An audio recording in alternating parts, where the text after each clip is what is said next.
I mean, a $15 minimum wage is being condemned to live a life of serious economic problems haunting you every day of your life. You cannot eat, drink, wear appropriate clothing, live in a decent home on $15 an hour for what we do in this country.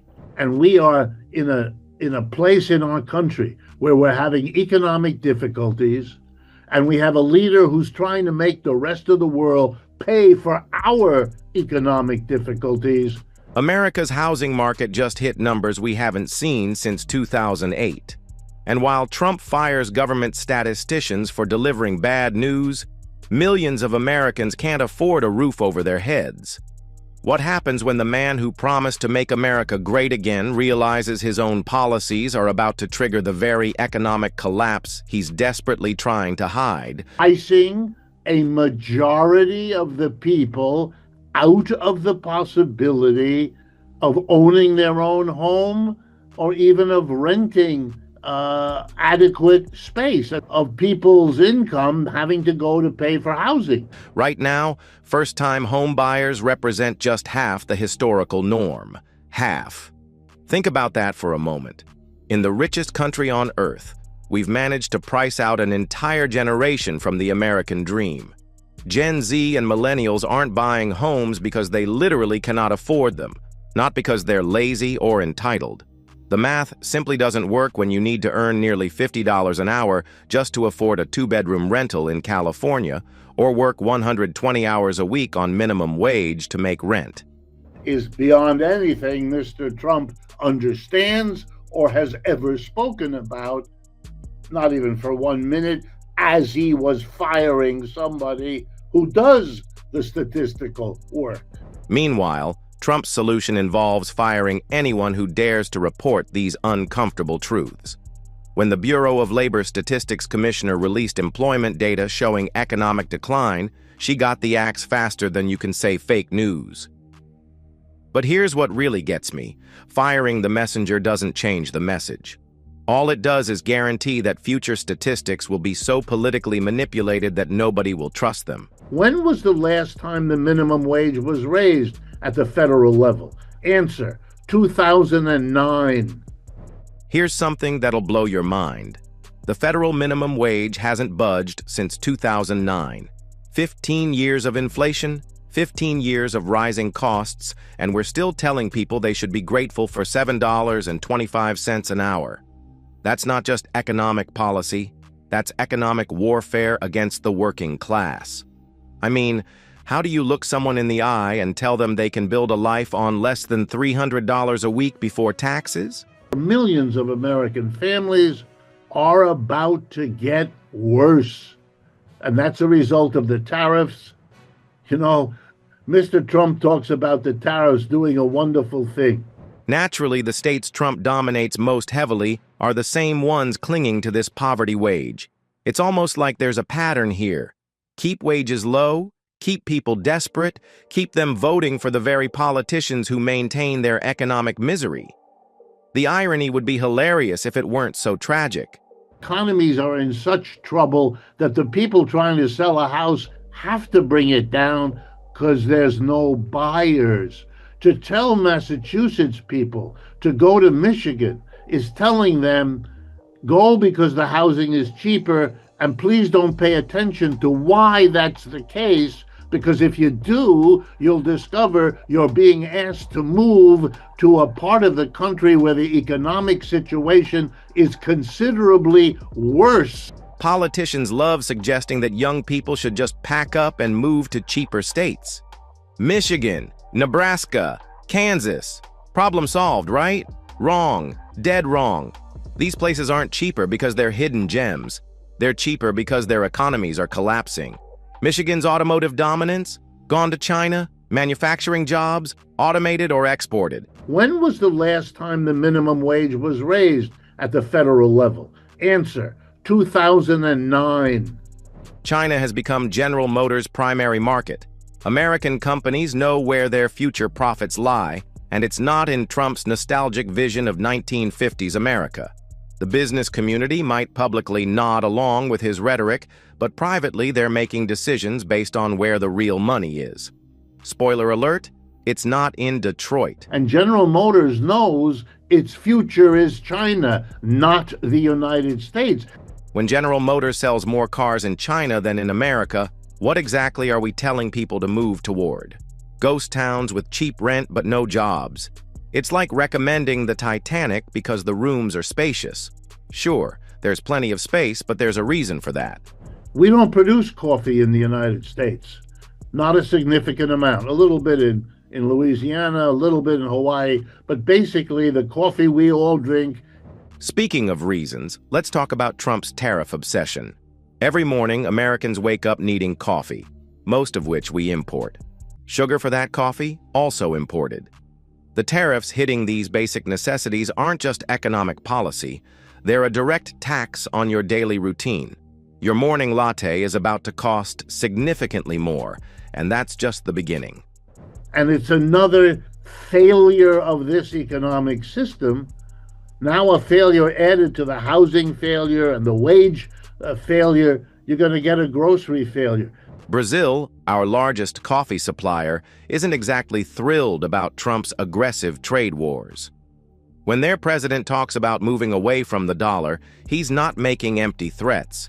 He's speaking for over half the world's population that's getting tired of being economically bullied by a country representing just 4.5% of global inhabitants. And threats of even higher ones.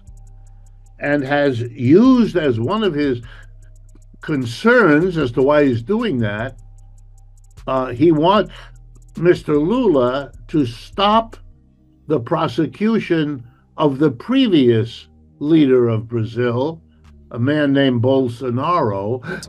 Trump seems to think he can strong-arm the entire planet into submission through tariffs and sanctions. But here's the inconvenient truth he doesn't want you to know. The BRICS nations now represent the majority of the world's population. When you're trying to economically dominate more than half the planet while representing less than 5% of it, you're not being strategic. You're being delusional. Quick break here. If you're finding this breakdown useful and want to stay ahead of these economic shifts that mainstream media won't tell you about, hitting that subscribe button helps me keep bringing you this unfiltered analysis. Mr. Trump has had a problem in the last 6 months. Let me take that back. He's obviously had lots of problems. But one of the problems he had was he kept saying the economy's great, the economy's great. And every poll of the mass of the people in America said the economy's not very good. The economy's not. Trump's relationship with economic data reveals something deeply disturbing about how this administration operates. When reality doesn't match the narrative, they simply fire reality. The employment numbers showing economic decline, fire the statistician. The housing data showing generational failure, ignore it. The inflation reports showing tariff impacts, blame someone else. That it isn't appropriate to fire the person who delivers the message because you don't like the message. But here's what Trump doesn't understand about statistics. They're not just numbers, they're symptoms. Firing the person who reports a fever doesn't cure the disease. It just ensures you'll be surprised when the patient collapses. No businessman can make sound investment decisions when the president randomly changes tariffs up, down, suspended, reinstated, raised again, creating chaos that makes normal market uncertainty look like child's play.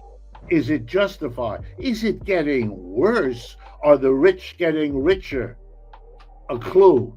They are, and they have been for 40 years, but you don't hear very much about it, and you certainly don't get the weekly or monthly update the way you do about the unemployment statistics. While we obsess over monthly employment statistics, we're missing the bigger picture. Employment data serves employers who want to know about hiring conditions. What about statistics that serve actual working people, like income inequality, which has been worsening for 40 years straight, like the gap between people who earn money through labor versus those who earn it through ownership? But let me bring you to an awareness of something about statistics that you'll almost never hear. And that is, employment numbers are not the most important thing at all. Most people have a job in our society. Those who want it, most of them, have a job. How would it be possible that someone who already has more money than we can understand gets another $27 billion on top of it? That's Elon Musk just pocketed $27 billion while Tesla's stock plummets and Twitter burns. That's not a reward for success. That's wealth extraction on a scale that would make medieval kings jealous. Yet we don't get weekly updates on this kind of inequality the way we do employment numbers. Why? Because knowing how rigged the game is might make people ask uncomfortable questions about why someone gets billions for destroying companies. And if you wanted to draw a map of the states where Mr. Trump is the most popular, and then the states where the minimum wage is the lowest, you'll discover that in general, it's the same states. Trump's economic chickens are coming home to roost, and he knows it. The housing crisis isn't going away because he fired a statistician. The inflation from his tariffs isn't disappearing because he blames China. Klein, the way Michigan has, for example, because the automobile industry is no longer dominated by the United States.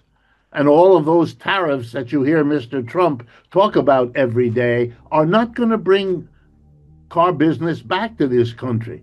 The wage stagnation isn't resolving because he points fingers at immigrants. When Americans realize that their coffee costs more, their rent is unaffordable, and their wages can't keep up with basic living expenses, all while billionaires get richer, something's got to give. The question isn't whether this economic house of cards will collapse, it's when. We're dealing with an economic system that's fundamentally failing to provide basic necessities, food, clothing, and shelter for the majority of Americans. To get rid of this one example, let me remind everyone, we have 50 states in the United States. Only one has a public bank. They've kept the others from doing it. But despite Republicans and Democrats who occasionally tried to do what the big banks wanted, up rose the people of North Dakota. Here's something that'll really make Trump's head spin. There's actually a proven alternative that works. North Dakota has operated a public bank for over a century. While private banks focus on serving the biggest and richest employers, North Dakota's public bank serves its entire community. When the bank makes profits, they flow back to the state government, reducing the tax burden on residents. And they all said, we want the public bank. And that's why it's there now. Very successful. And it is something missing in other states, which is why during the 2008 financial crisis, while other states suffered massive economic damage, North Dakota's public banking system helped insulate them from the worst effects. They had a bank that understood local conditions, supported local businesses, and prioritized community stability over maximum profits.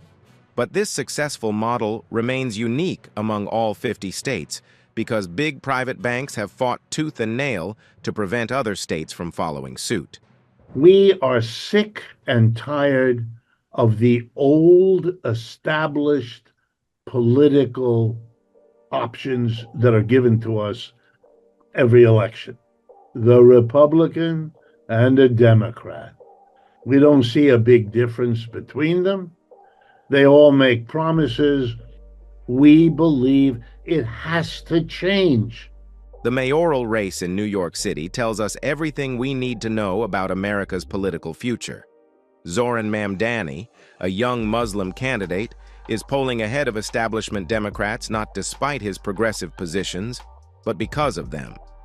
Voters are sick of the same recycled politicians promising change while delivering nothing. He didn't do it when he was governor. He didn't, nothing, there's nothing. He's another one of the Democrats. We can expect him to do what he does. That he also behaves inappropriately with women, that isn't very surprising either, and doesn't make him attractive at all. Andrew Cuomo's comeback attempt feels like watching someone try to restart a car that everyone knows is totaled. His record speaks for itself, and it's not saying anything good. Meanwhile, Mamdani talks about free public transportation and actual rent control.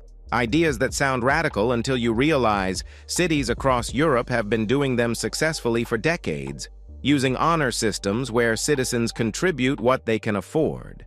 And Zoran is something very different. And he's different even before you get to the particulars of what he's proposing.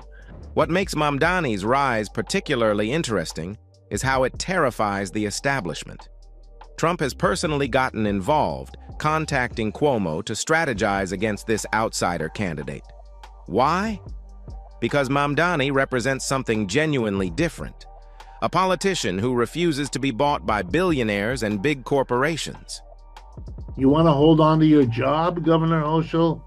Be very careful as Mr. Mamdani, as mayor, comes up with proposals. If Mamdani wins and implements policies like free public transit, Governor Hochul will face an impossible choice.